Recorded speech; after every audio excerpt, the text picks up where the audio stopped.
ज्ञापन अब भी कर रहा हूं कि कई बार राज गूंगा बेरा होता है। इस परिवार के प्रति अपन सोचते हैं तो राज क्या करेगा क्या नहीं करेगा। डॉक्टर साहब से तो निवेदन कर रहा हूं कि आप यहाँ के बड़े हमारे दिग्गज हो और पूरे प्रदेश भर के भामाशाह में भी आपका नाम है। और मैं तो कहता हूं जिनके पास जिनकी औकात 100 रुपए की वो 100 दे, 1000 की वो 1000 दे। इस परिवार को संबल, आर्थिक संबल जब तक नहीं होता है तब तक वो आदमी, आज अलग टाइम है, कल अलग होगा, परसों अलग होगा, 5 दिन बाद अलग होगा, 10 दिन बाद इस परिवार के साथ कोई अपने को टाइम मिलेगा नहीं तो इसकी मदद भी मिल जाए। पढ़ा दियो। मैं भाई टोकन राम को श्रद्धांजलि अर्पित करता हूं और उनकी आत्मा को के एक उल्हाना भी देना चाहूंगा कि भाई अगर ये आत्महत्या है, मैं ये नहीं कहता आत्महत्या है कि हत्या है, लेकिन अगर ये आत्महत्या है तो जिंदगी परमपिता परमात्मा ने बड़ी मुश्किल से दी है और आपको और आपकी आत्मा को ये चीज नहीं करनी चाहिए थी। अगर आपने कर ली, अब उसका कोई हमारे पास सॉल्यूशन नहीं है। पर इस टोकन नाथ भाई की यदि आत्महत्या है तो मैं युवाओं को और यहां जितने भी विराजे हुए सबसे एक निवेदन करूंगा, आत्महत्या किसी चीज का सॉल्यूशन नहीं है। लड़ो।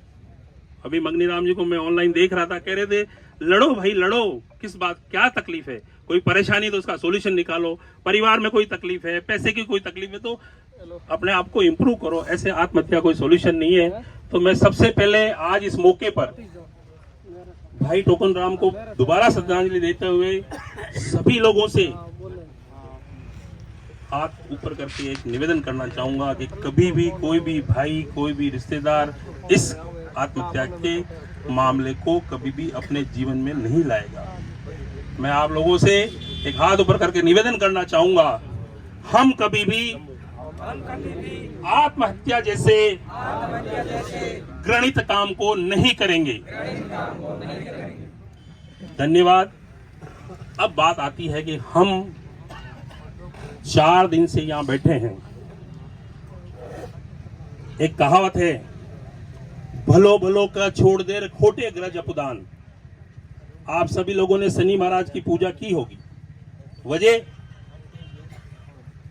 वो आपका नुकसान कर सकता है। सोम की कोई ज्यादा पूजा नहीं करता, मंगल की कोई पूजा नहीं करता, बुध की कोई पूजा नहीं करता, शनि की हर आदमी पूजा करता है। तो शनि बनना सीखो, अपने आप को इतना ताकतवर बनाओ कि आप लोगों को 4 दिन नहीं 4 घंटे के अंदर आप लोगों का फैसला हो। इसके लिए आपको मजबूत होना पड़ेगा। मजबूत कैसे? मैं यही नहीं कहता लकड़ी लगे लठ लेके खड़े हो जाओ, नहीं। मानसिक रूप से मजबूत हो, आर्थिक रूप से मजबूत हो और राजनीतिक रूप से मजबूत हो, ताकि आपको 4 दिन तक नहीं 4 घंटे के अंदर आप लोगों का फैसला हो जाए। भाई हाथ जोड़ के उनसे करबद्ध निवेदन किया है कि वो परिवार, उस भाई ने तो गलती करी या हत्या हुई, लेकिन पीछे बुजुर्ग माँ बाप जो अब काम करने की स्थिति में नहीं है, उनकी पत्नी जो एक बच्चा पहले है, एक गर्भवती है, अब वो इस स्थिति में नहीं है कि अपने बच्चों का पालन पोषण कर सके। मैंने साहब से निवेदन किया, दोनों से, राजनेताओं से, प्रशासनिक बड़े अधिकारियों से, वो सोचने पर मजबूर हुए हैं और यदि संभव हुआ तो अतिशीघ्र हमारा 2 से 3 घंटे में हमारी सम्मानजनक स्थिति में हम लोग, अगर आप लोग चाहोगे, अगर आप सब लोग चाहोगे तो हम उसको अच्छी स्थिति में, इसको भाई की जो शरीर है उसको हम मिट्टी दे पाएंगे, ऐसी मैं आशा करता हूँ। पुनः आप लोगों को बाबा साहब की सौगंध दिलाते हुए कि वो अकेली शख्सियत थी और हम तो हजारों की तादाद में हैं। हम पूरे तो पहुंचे ही नहीं है, हम नहीं करते, 15 से 20 हजार लोग हैं। अगर हम लोग चाहेंगे सौगंध खा जाए, चीज उठनी चाहिए। मुझे तकलीफ होती है कि ऐसा क्यों हो रहा है। जब मुझे तकलीफ होती है तो आप लोगों को भी 30 होनी चाहिए कि हमारे बच्चा वहां पड़ा है और हम सब लोग कर कुछ नहीं पा रहे, हम लोग कुछ नहीं कर पा रहे। तो हमें आर्थिक रूप से और जब राजनीतिक रूप से अगर कोई आपका बाबू सिंह राठौड़ जैसा राजनेता होता तो डेचू में मामला हुआ तो 2-4 घंटे में मामला खत्म करके वो, आपका अपना वजूद नहीं है, आपका अपना वर्चस्व नहीं है, आपका कोई राधनी धोरी नहीं है, बात साहब जैसे कह रहे हैं। तो मैं चाहूंगा ये युवा बहुत सारे बैठे हैं, गोवर्धन जी बैठे हैं, भेर जी बैठे हैं, इस समाज में बहुत सारे युवा हैं, इनको आगे लाओ, राजनेता बनाओ जो आपकी बात को दमंगी के साथ रख सकते हैं और इस समाज को आगे ले जाओ।